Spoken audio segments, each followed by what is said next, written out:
GoFM, voici le Doc Mayou. Lundi 8 septembre, bonjour Pierre Mailloux.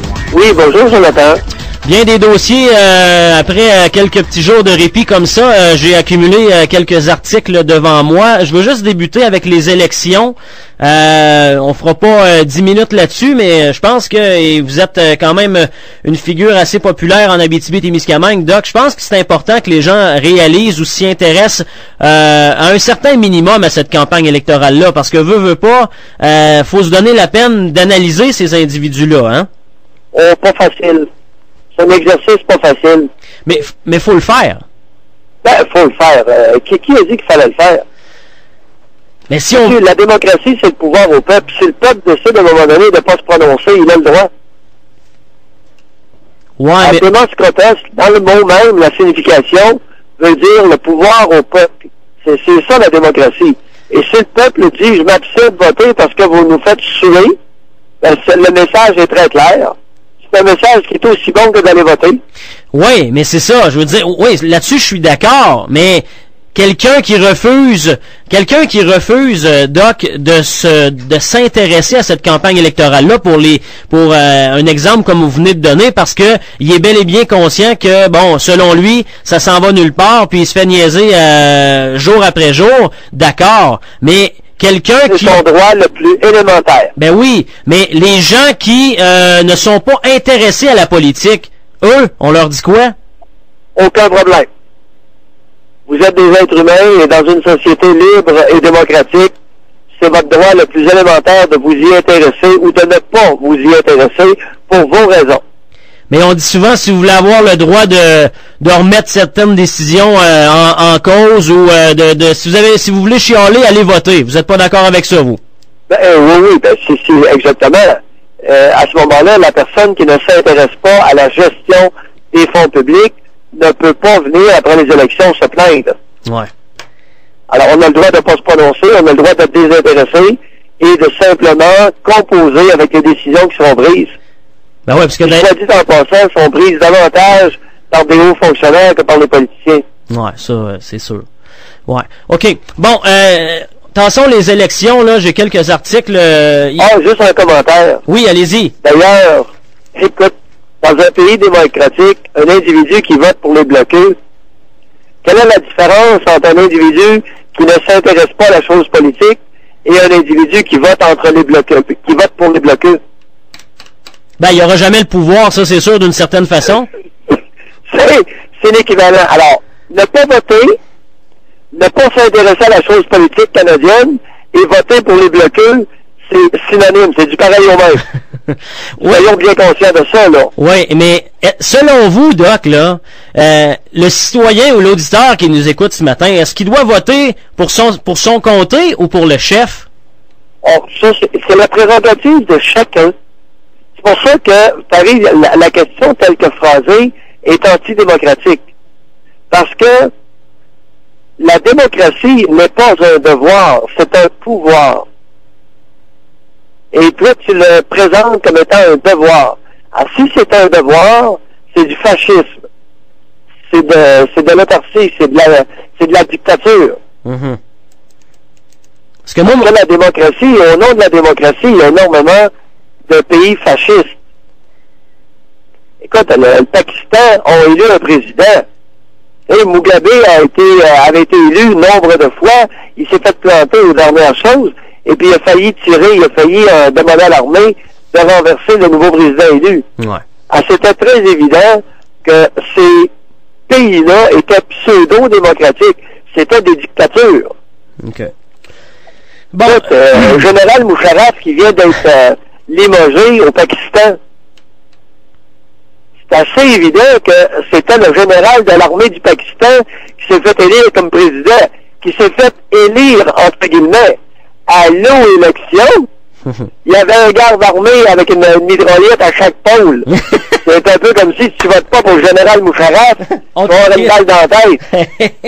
Le message est clair. Et quand même, là, soyons un petit peu critiques ce matin. Alors, je t'écoute. Oui, j'avais deux autres sujets. Oui. moi, je suis pas un habitué de Montréal, peut-être vous un petit peu plus. Montréal-Nord et tout ça, il y a eu ce concert-là de l'Orchestre symphonique en fin de semaine. Est-ce que ça sert vraiment à quelque chose pour régler les problèmes là-bas? Ben, l'Orchestre symphonique s'est retiré de cet endroit-là avec tout le monde avec la face complètement brune. Expliquez. Écoute, à lécher des anus, on vient le nez brun et, si on persiste, la face brune au complet. Mais convenez, Doc, que là, on règle rien avec un concert comme ça, là. C'est juste de mettre une toile. En tout cas, chacun son opinion là-dessus. Tu me demandes le mien. Les opérations, le CHU, là, j'aime pas ça. Ouais. Parce que ça règle en rien le problème, là, on s'entend, là. C'est pas un show, peu importe, là, que ce soit l'orchestre symphonique ou peu importe l'artiste, ça règle en rien, là.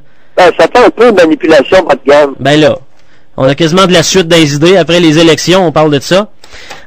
Doc, on a parlé la semaine dernière, c'était la rentrée. Et en fin de semaine, j'ai retenu l'article franc-parler de Richard Martineau, qui était dans le Journal de Montréal de samedi, et je vous lis la conclusion. Oui.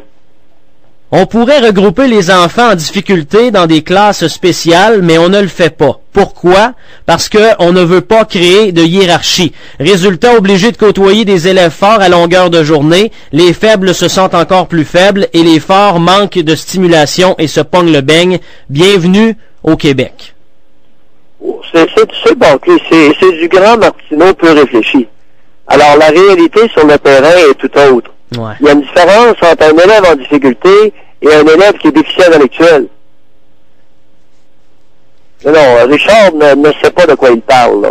Mais les élèves qui sont, semble-t-il, pas du monde turbulent... non, il y a 50 raisons pour lesquelles un élève pourrait être en difficulté. Ça peut être temporaire. Le bonhomme boit, abuse d'alcool, pas la bonne femme à la maison. L'enfant se comprend plus, il y a plus de concentration à l'école. Le jeune est en train, à 12 ans, la petite fille de 12 ans a été délaissée, abandonnée par sa mère, qui a eu une claque sur la gueule la semaine dernière. Et là, elle est en train de se faire récupérer par un tarlat de 21 ans qui a hâte de la sauter comme ça se peut pas. Tu sais, il y a toutes sortes de choses, là. Il y a toutes sortes de problèmes, y compris des élèves qui ont des difficultés d'apprentissage. Ouais, mais ça, c'est autre chose, qui font de l'hyperkinésie, qui sont d'intelligence inférieure à la moyenne, qui sont déficients légers, il y a ceux qui sont autistes. Il y a toutes sortes de raisons pour lesquelles un élève peut être en difficulté. Alors, Martineau, du haut de sa grande ignorance, nous suggère de regrouper ça en tas. Pauvre Richard, il ne sait pas de quoi il parle. Mais c'est un domaine que je connais bien, je m'en vais justement en évaluer ce matin. Ouais. C'est pour ça que je te dis que c'est un domaine que je connais et cette déclaration-là de Martineau est absolument vide. Vous allez évaluer... à proscrire. Vous allez évaluer des élèves, Doc? Ben oui, ben là, disons temporairement, le lundi matin et le jeudi matin, habituellement, là, je suis radié, mais je suis radié provisoirement auprès des adolescents et des enfants. Ouais. Mais ça fait 29 ans qu'à tout, 2 fois par semaine, je vais en évaluer. Okay. Alors, j'ai une certaine connaissance. C'est vrai que depuis un mois et demi, ben là, j'en évalue pas. Je suis suspendu provisoirement. Mais je vais recommencer dès que la suspension va être levée. Ben, je vais continuer à évaluer ce type de difficultés afin de les orienter adéquatement et non pas à la Martineau. Alors, Richard, en affirmant ce qu'il a fait, rend un très mauvais service à la société. Bon, ben, OK. J'avais-tu une autre question, moi? Me semble, j'en avais une. Je voulais savoir, ah oui, parce que vous, ce que vous faites, c'est du cas par cas, mais au niveau provincial, l'État ou le ministère de l'Éducation, on n'a pas le temps de faire du cas par cas. Non, regarde, il n'appartient pas au ministère de l'Éducation de gérer les difficultés auxquelles tu fais référence, mais bien à chaque école. Afin, non pas de globaliser une approche, d'uniformiser une approche, mais de l'individualiser. Tout est là, mon cher ami. Ouais, mais est-ce qu'ils ont la marge de manœuvre pour le faire, Doc? Ah, oui, ils l'ont. Ils ont toutes les ressources. Écoute, il y a un paquet de ressources dans chaque commission scolaire. Voyons. On va partir avec ça. Hey, bonne campagne électorale, Doc. Oui. Bye, Jonathan. OK, à demain. À demain. Le Doc Mayou. Du lundi au vendredi à 8h05 et 17h45. Latitude Rock.